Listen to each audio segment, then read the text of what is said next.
सम त्रिभुज किसे कहते हैं इसे जानेंगे। हम त्रिभुज को तो अच्छी तरह से जानते हैं, तीन भुजाओं से घिरे हुए आकृति को त्रिभुज कहते हैं। ये सर्वांग सम शब्द का अर्थ पहले जान लेते हैं कि सर्वांग सम जो शब्द है वह तीन शब्दों से मिलकर बना है। सर्व जोर अंग जोर सम। सर्व का मतलब होता है सभी, सर्व का मतलब, अंग का मतलब भाग, पार्ट, खंड जिसको बोलते हैं, और सम का मतलब बराबर, सम का मतलब। तो अब सर्वांग सम त्रिभुज का तात्पर्य हुआ कि जब दो या दो से अधिक त्रिभुज को आपस में एक दूसरे के आमने सामने रखने पर कहीं भी जरा सा भी डिफरेंस या अंतर हम नहीं बता सकते हैं, हूबहू दोनों एक जैसा है, चाहे हाइट में हो या फिर उसके कोण के आधार पर मापे, ऊंचाई के आधार पर सब सेम हूबहू मिल जाए, तो हम ऐसी स्थिति में कहेंगे कि दोनों त्रिभुज आपस में सर्वांग सम है। क्या कहेंगे? जैसे ये हम चित्र बना दिए, ये त्रिभुज है ना, एक त्रिभुज और बगल में बना लेते हैं, ये त्रिभुज भी बना लिए, इसका नाम हम रख देते हैं ABC, इसका नाम रख दिए PQR।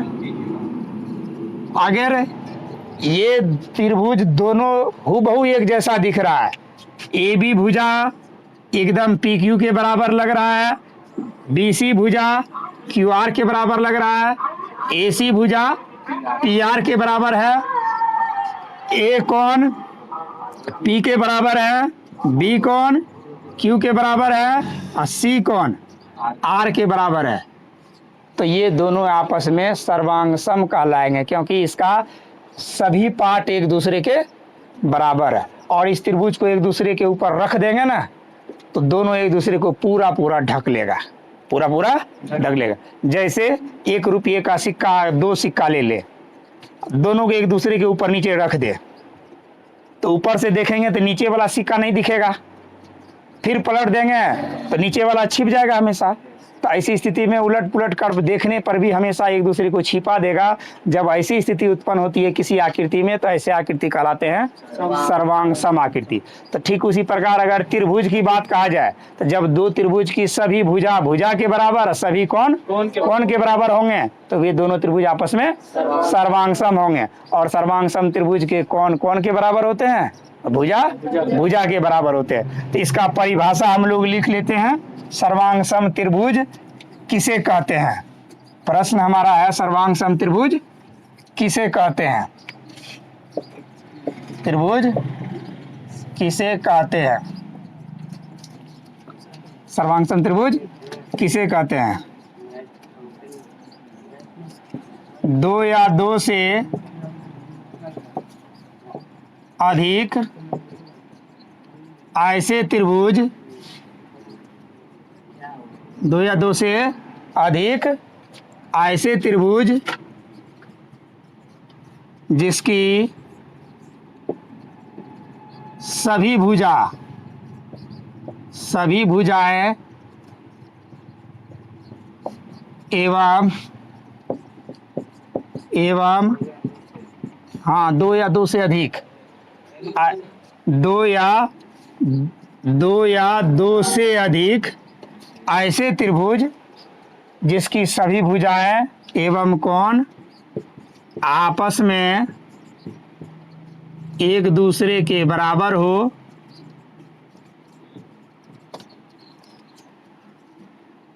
आपस में एक दूसरे के बराबर हो, उसे सर्वांग सम त्रिभुज कहते हैं, उसे सर्वांग सम त्रिभुज कहते हैं।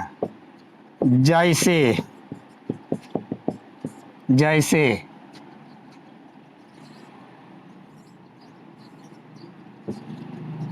त्रिभुज ABC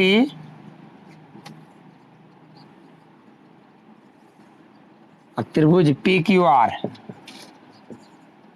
त्रिभुज PQR, इसमें AB भुजा PQ के बराबर है, BC भुजा QR के बराबर है, AC भुजा PR के बराबर है। कोण A कोण P के बराबर, कोण B कौन क्यू के बराबर, कौन सी, कौन आर के बराबर है। तो ये दोनों त्रिभुज आपस में सर्वांगसम त्रिभुज कहलाएंगे। चूंकि यहां लिख देंगे दिया है ए बी बराबर पी क्यू, बी सी बराबर क्यू आर,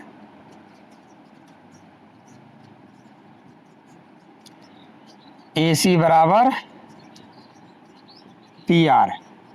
ये सभी भुजा आपस में भुजा भुजा के बराबर है।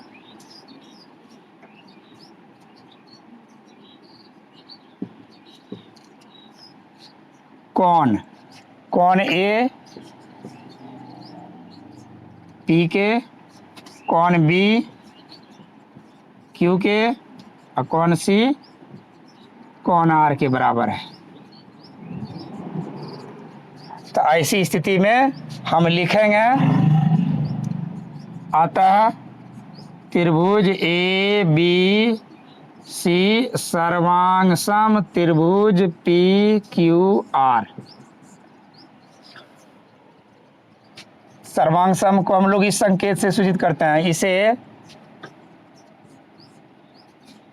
से सूचित किया जाता है। सर्वांगसम का प्रतीक है, इसे सर्वांगसम संकेत से सूचित किया जाता है। संकेत से सूचित किया जाता है। तो सर्वांगसम का संकेत है, इस प्रकार के संकेत को हम लोग क्या पढ़ेंगे, सर्वांगसम संकेत। तो ऐसे कई उदाहरण हैं। अब सर्वांगसम के विषय में अगर कह दिया जाए कि हमारे पास ये दो मार्कर है, इसे हम लोग आपस में क्या कहेंगे, सर्वांगसम है ना। ये सर्वांगसम है। ठीक उसी प्रकार अगर एक ही प्रकार के दो हमारा गणित मिल जाए 10वीं क्लास की, तो क्या हो जाएगा आपस में सर्वांगसम, जिसकी सभी भाग एक दूसरे के हूबहू इक्वल रहे, क्या कहलाएंगे आपस में, सर्वांगसम कहलाएंगे।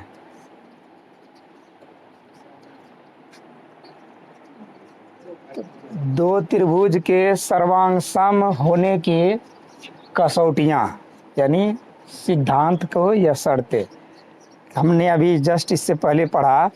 जब दो त्रिभुज सर्वांगसम होते हैं तो भुजा भुजा के बराबर और कौन कौन के बराबर। जब सर्वांगसम होंगे तब सभी भुजा के बराबर कौन।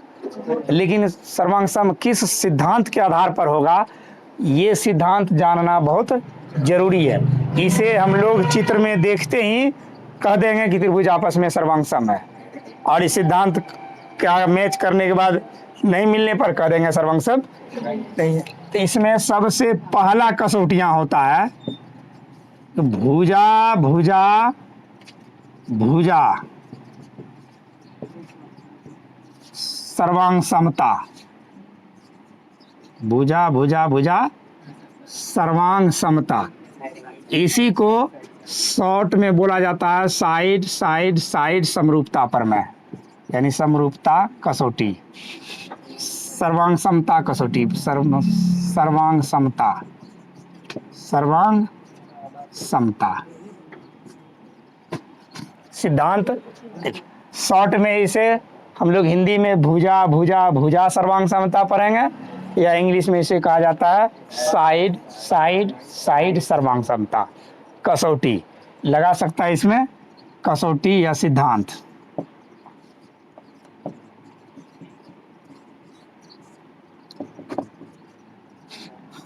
अब इसके डिफिनेशन को याद करने की जरूरत नहीं है, तीनों बार भुजा का ही नाम मैंने दिया है। इससे स्पष्ट होता है कि त्रिभुज में तीन भुजाएं तो होते हैं ना।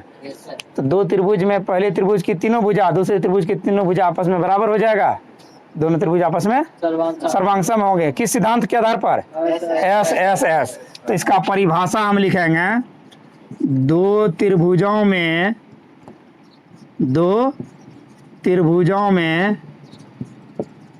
एक त्रिभुज की तीनों भुजाएं, एक त्रिभुज की तीनों भुजाएं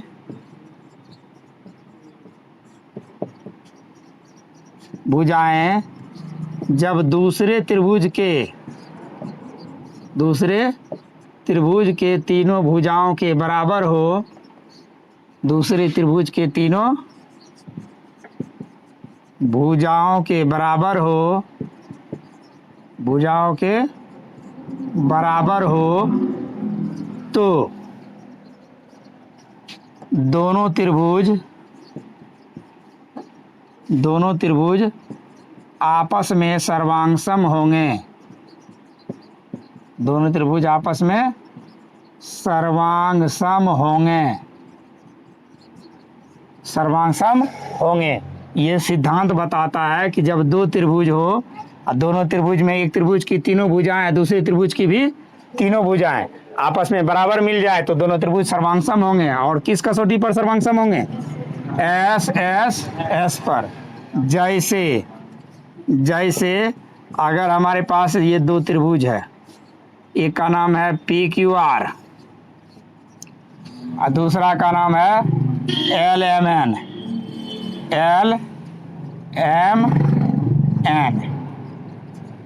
अगर इसमें ऐसा दिया हुआ रे कि PQ बराबर, PQ किसके बराबर कर दे? PQ LM के बराबर, QR MN के बराबर और PR LN के बराबर। इसीलिए ऐसी स्थिति में हम लिख सकते हैं त्रिभुज PQR सर्वांगसम त्रिभुज LMN, तो लिखेंगे, लेकिन इसके बगल में कौन सा सिद्धांत लगाएंगे? S सर्वांग समता से। ये किस सिद्धांत से ऐसा स्थिति में त्रिभुज सर्वांगसम होंगे? S सर्वांग समता से, क्योंकि भुजा तो इसे ही कहा जाता है S सर्वांग समता कसौटी। फिर से इसे एक बार जान लेते हैं कि जब दो त्रिभुज में एक त्रिभुज की तीनों भुजा दूसरे त्रिभुज के तीनों भुजाओं के बराबर हो तो दोनों त्रिभुज आपस में सर्वांगसम होते हैं और यह कसौटी S सर्वांग समता कसौटी कहलाती है। उदाहरण में हमने दो त्रिभुज बनाया है, एक त्रिभुज लिखा है PQR, दूसरा त्रिभुज LMN। PQR में PQ भुजा LM के बराबर है, QR भुजा MN के बराबर है, PR भुजा LN के बराबर है। यानी एक त्रिभुज की तीनों भुजा दूसरे त्रिभुज की तीनों भुजा के बराबर है, इसलिए ये दोनों त्रिभुज आपस में सर्वांगसम है। किस कसौटी पर सर्वांगसम है? S सर्वांगसम कसौटी पर। त्रिभुज सर्वांगसम होने की दूसरी कसौटियां हमारा भुजा कोण भुजा सर्वांगसमता कसौटी है।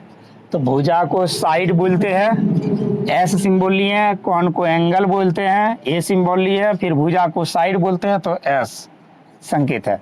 और सर्वांग समता कसौटी, हिंदी में हम लोग भुजा कोण भुजा सर्वांग समता कसौटी पढ़ेंगे, इसको अंग्रेजी के संकेत में SAS सर्वांग समता कसौटी पढ़ेंगे। इसका भी परिभाषा बहुत आसान है। हम चित्र में यहाँ नाम में देख रहे हैं कि दोनों और भुजा है, बीच में एंगल है, यानी कोण बीच में है।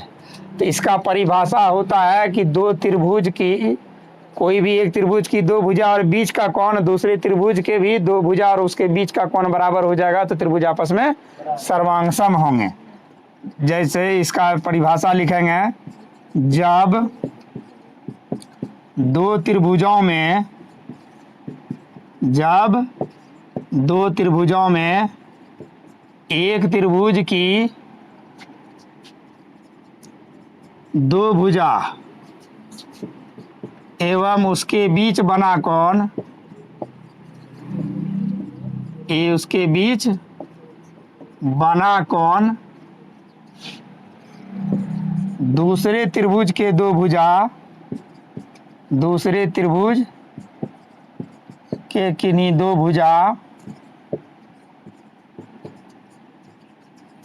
भुजा एवं उसके बीच के बने कोण के बराबर हो एवं उसके बीच के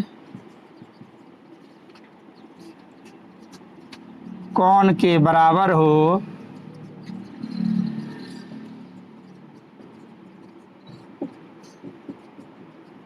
तो दोनों त्रिभुज आपस में सर्वांगसम होते हैं। त्रिभुज आपस में सर्वांगसम होते हैं। सर्वांगसम होते हैं। जैसे हमारा एक यह त्रिभुज है, एक ये त्रिभुज है, इसका नाम, सभी त्रिभुज का आकृति बराबर ही बनाना है। कोशिश ये रहे हमेशा A B C D E F. हमने यह नाम दर्शा दिया, एक का नाम ए बी सी है और दूसरा का नाम डी ई एफ है। अब एस ए एस की सिद्धांत का पहचान कैसे करेंगे, इसे एक बार जा समझ ले कि दोनों त्रिभुज अगर दिया रहे और इस स्थिति में सिद्धांत यह रहे, जैसे यह ध्यान दो, ए बी भुजा है, इसके कोई भी एक भुजा के बराबर हो जाए, मान लो यहाँ इसकी बराबर हो जाए, ये भुजा है, ये भुजा इसके बराबर हो जाए, तब ये दोनों भुजा के बीच में कौन सा कोण बनता है? यहाँ ए कोण बन रहा है, और ये दोनों भुजा के बीच में एफ, ये बराबर होना चाहिए। अर्थात इसमें स्पष्ट दिख रहा है, एक सिंबल है ए बी पर और एक सिंबल है ई एफ पर, तो कौन भुजा बराबर हो गया? ए बी बराबर ई एफ। जिस पर चिन्ह बराबर का निशान है वह बराबर है। उसके बाद दो निशान किस पे है? ए सी पर, तो ए सी किसके बराबर है? डी एफ के बराबर है ना। उसके बाद यहाँ ध्यान दो, हमने लिखा है दो त्रिभुज के दो भुजा, अब दोनों भुजा के उसके बीच का बना कौन? तो अब देखो यहाँ ए बी और ए सी दो भुजा है ना, तो ए बी और ए सी के बीच में बन रहा है कौन कि नहीं बन रहा है? यह कौन हमेशा कहाँ होना चाहिए? बीच में होना चाहिए। बीच में है कौन? ए। उसके बाद ये भुजा ई एफ और डी एफ, यहाँ ध्यान से देखो, ई एफ ये भुजा है, ये भुजा डी एफ, तो दोनों के बीच में ही कौन बन रहा है? एफ। तो बीच का कौन? अगर ऐसा दिया हुआ रहे प्रश्न में, हमेशा याद रखना है कि दो भुजा तो बराबर हो ही, लेकिन ये कौन हमेशा बीच में हो। कौन कहाँ हो? बीच में हो। जैसे ए बी और ए सी के बीच का कौन ए है, उसी तरह डी एफ और ई एफ के बीच का कौन एफ है, तो बीच का कौन, दोनों भुजा आपस में बराबर है, तो ये दोनों त्रिभुज आपस में सर्वांगसम तो होंगे। तो किस कसौटी पर सर्वांगसम होंगे? त्रिभुज ए बी सी सर्वांगसम त्रिभुज डी ई एफ, यहाँ लिखेंगे एस ए एस सर्वांग समता से, सर्वांग समता से। अगर कभी भी भूल से प्रश्न में कभी कभी विद्यार्थी की जांच करने के लिए एगो का बीच में दे देगा और एगो ई एफ के बदले में अगर डी दे देगा यहाँ, तो नहीं ना होता, क्योंकि बीच से बाहर हो जाएगा, तो इस स्थिति में त्रिभुज सर्वांगसम नहीं कहेंगे। खाली ये नहीं देखना कि वो कौन कोनो बराबर हो गया, हमेशा कौन कहाँ का होना चाहिए? बराबर बीच का, यानी जो दोनों भुजा बराबर होगा उसके बीच का कौन बराबर हो, तब जाके हमारा कौन सा सिद्धांत लागू होगा? S A S. इसके नाम में भी स्पष्ट दिख रहा है, दोनों भुजा साइड में है और कौन बीच में। इसका मतलब ये हो गया कि दो त्रिभुज की दो भुजा और उसके बीच का कौन एक दूसरे के आपस में बराबर है, तो दोनों त्रिभुज आपस में सर्वांगसम होंगे। और ये किस कसौटी पर होंगे? S A S. और सर्वांगसम आकृति के क्षेत्रफल हमेशा बराबर होते हैं, इसलिए सर्वांगसम आकृति को हम लोग बराबर आकृति भी बोल सकते हैं। तो त्रिभुज सर्वांगसम होने की तीसरी कसौटियां है कौन भुजा कौन सर्वांगसमता कसौटी। इसे हम लोग अंग्रेजी में ए एस ए भी पढ़ते हैं। कौन? ए से एंगल, साइड, एंगल सर्वांगसमता कसौटी। जस्ट यह एस ए एस का विपरीत है। एस ए एस सर्वांग समता भी में अभी हम लोगों ने सीखा, दोनों बगल में भुजा थी, बीच में कौन था, पढ़े थे इससे पहले। एस ए एस में दोनों और भुजा था, बीच में कौन, लेकिन ए एस ए में उल्टा हो गया, दोनों बगल अब बीच की भुजा होनी चाहिए। डिफिनेशन वही देंगे, दो त्रिभुज में दो कोण बराबर हो और दोनों कोण के बीच में जो भुजा आ जाए, भुजा भी आपस में बराबर हो, तब दोनों त्रिभुज सर्वांग सम होंगे। और किस कसौटी पर, ए एस ए कसौटी पर। तो इसका परिभाषा हम लोग लिख सकते हैं इस प्रकार से कि जब दो त्रिभुजों में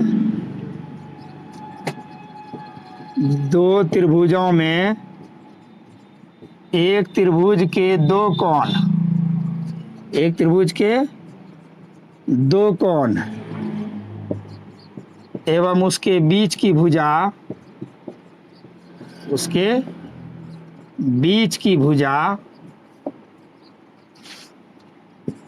दूसरे त्रिभुज के दो कोण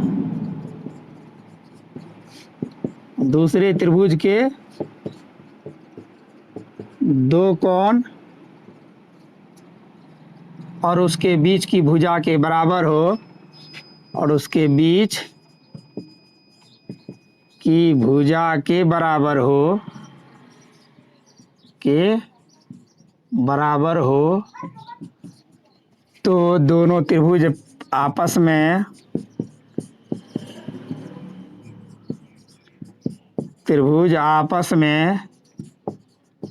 सर्वांग सम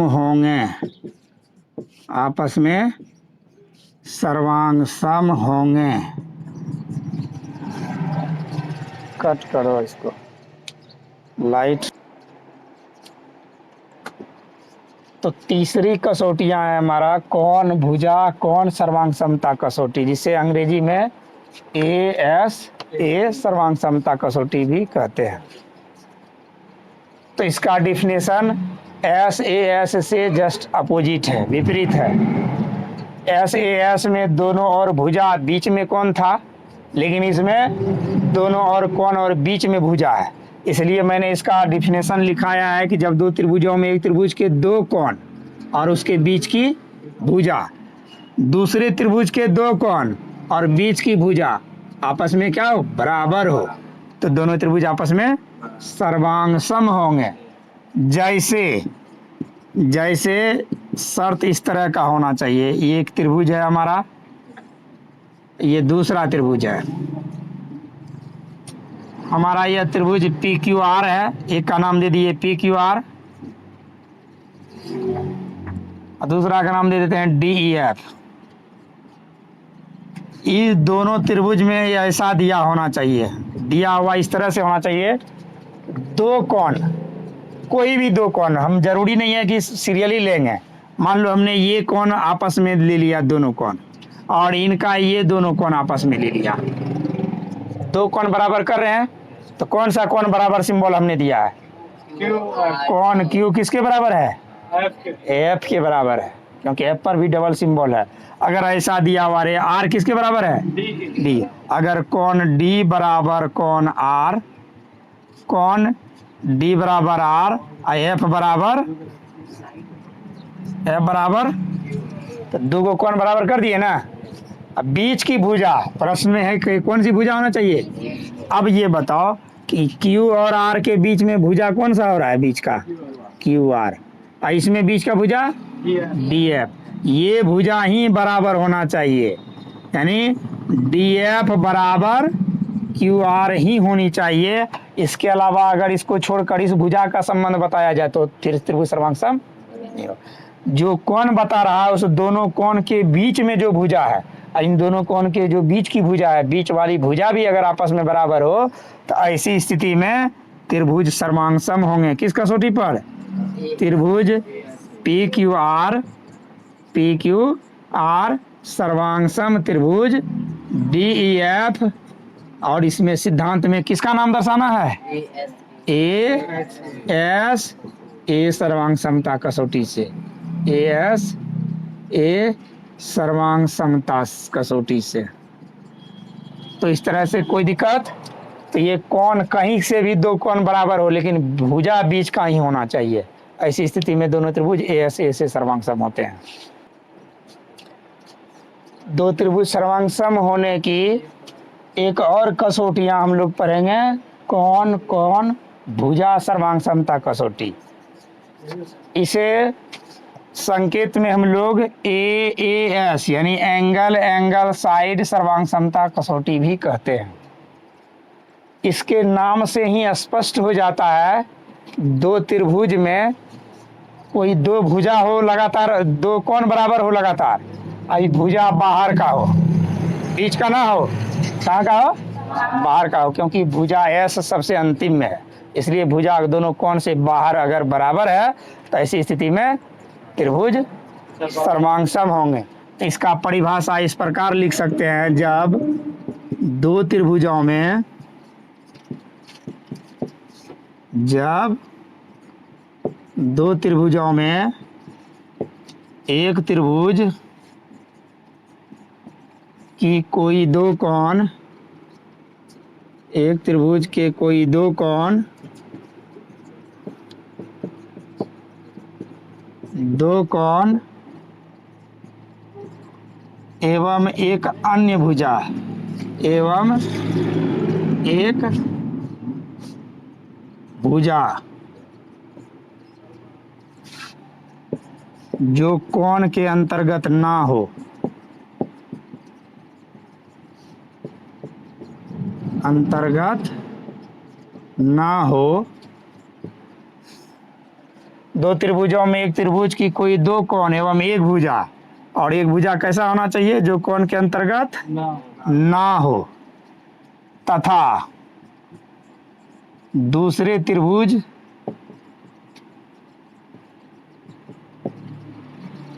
के दो भुजा नहीं, दो कोण, दूसरे त्रिभुज के दो कोण एवं एक भुजा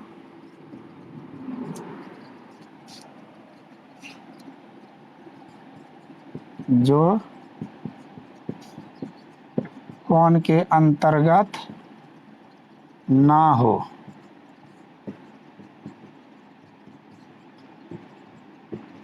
आपस में बराबर हो,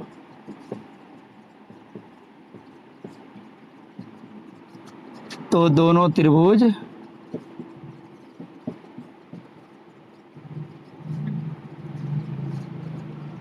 आपस में सर्वांग सम होंगे, आपस में सर्वांग सम होंगे।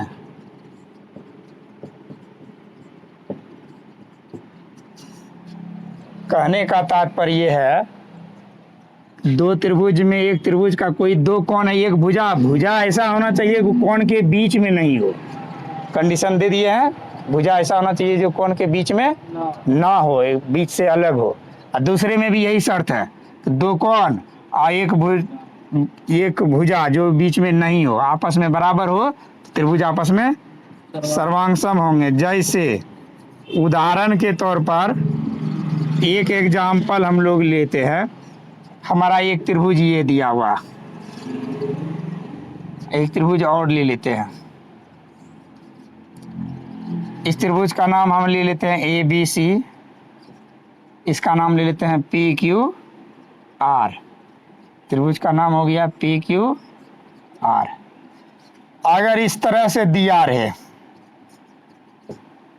दो कोण कोई भी ले ले, मान लेते हैं कि ये कोण इसी कोण बराबर है, इसका ले लेते हैं हम Q कोण, R कोण बराबर है। अब की बार बीच वाली भुजा नहीं लेना है, ये बीच वाली भुजा नहीं है, इसकी भी ये बीच वाली भुजा, तो बीच वाली को छोड़कर या हम ये बराबर कहेंगे या ये दोनों में से कोई एक भुजा, मात्र एक ही भुजा की बात कहा जा रहा है इसमें, दो कोण एवं एक भुजा, तो हम बाहर कर लिए जो बीच में नहीं है, उसके अलावा इन दोनों में से कोई एक, फिर ये बीच में है ना, तो इन दोनों में से कोई एक अगर ऐसा बराबर हो, अर्थात कोण बी किस, यहाँ कोण ए किसके बराबर दर्शा रहा है, कोण ए किसका सिंबल दिए हैं, कोण ए के बराबर क्यूब, कोण ए कोण क्यू के बराबर है, कोण सी कौन, आर के बराबर। उसके बाद ये भुजा बी सी पी क्यू के बराबर है ना।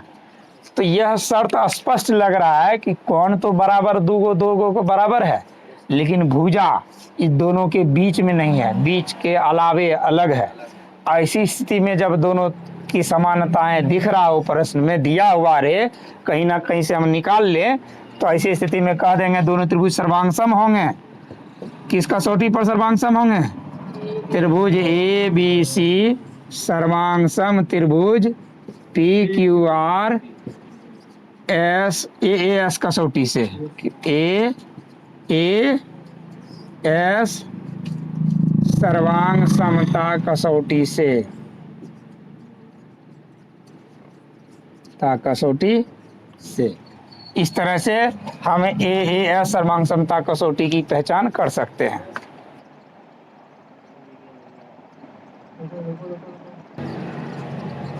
हमारा सबसे अंतिम सर्वांग समता कसौटी है समकोण कर्ण भुजा सर्वांग समता कसौटी। इसको अंग्रेजी में RHS बोलते हैं, जिसमें कि R का अर्थ होता है राइट एंगल, जिसको हम लोग बोलते हैं समकोण। राइट एंगल को क्या बोलते हैं, इसीलिए पहला सिंबल R गया। H का मतलब होता है हाइपोटेनियस, इसका मतलब ही होता है कर्ण, है ना। कर्ण के लिए H का सिंबल। S का मतलब होता है साइड का मतलब भुजा, इसीलिए इसका नाम RHS रखा गया है। RHS का पूरा अर्थ समझ में आ गया, राइट एंगल हाइपोटेनियस साइड। इसे हिंदी में समकोण कर्ण भुजा सर्वांग समता कसौटी कहते हैं। यह कसौटी मुख्य रूप से समकोण त्रिभुज में लागू होता है। इसमें लागू होता है समकोण त्रिभुज में, क्योंकि इसमें समकोण शब्द जुड़ा हुआ है, इसलिए इसका परिभाषा लिखेंगे। जब दो समकोण त्रिभुज में, जैसे ही समकोण त्रिभुज आ जाए तो ध्यान रखना है कि कहीं RHS कसौटी तो नहीं लग रहा है, ये बात ध्यान में रखना है। जब दो समकोण त्रिभुज में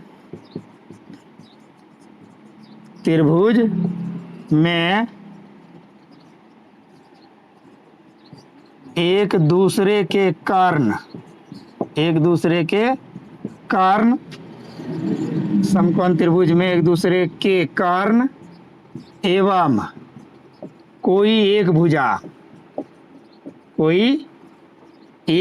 आपस में बराबर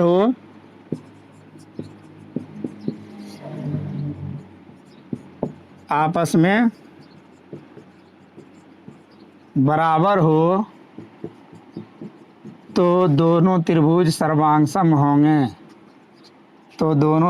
आपस में सर्वांगसम होंगे।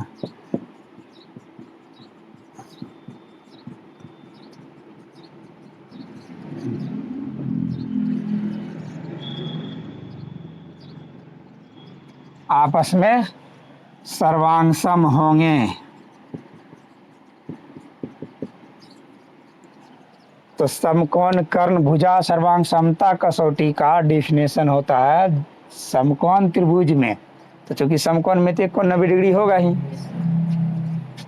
दोनों त्रिभुज का कर्ण बराबर होना चाहिए। क्या बराबर होना चाहिए? कर्ण के अलावा कोई भी एक भुजा, लंब और आधार होता है ना, तो लंब और आधार में से दो में से कोई एक भुजा आपस में एक दूसरे के बराबर हो, तो दोनों त्रिभुज आपस में सर्वांगसम होंगे। किस कसौटी के आधार पर? जैसे मान लो ये एक त्रिभुज है,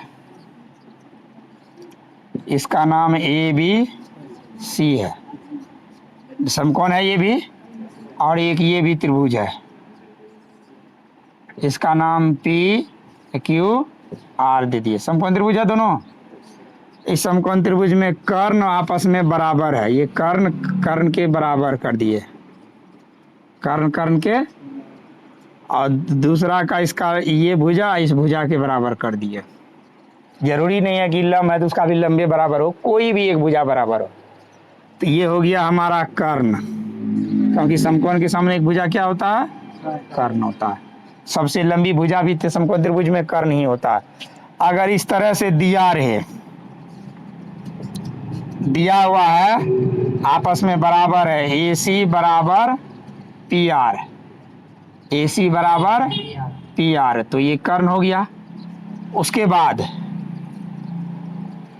ए बी बराबर क्यू आर, ए बी बराबर क्यू आर, इसमें हम देख रहे हैं एक भुजा है, ये अन्य भुजा है।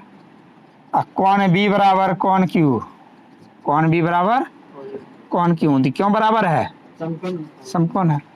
अगर ऐसी स्थिति में याद रहे कि एगो कोण 90 डिग्री हो, कर्ण आपस में बराबर हो और कर्ण को छोड़कर कोई एक भुजा बराबर हो, तो दोनों त्रिभुज आपस में सर्वांगसम होंगे।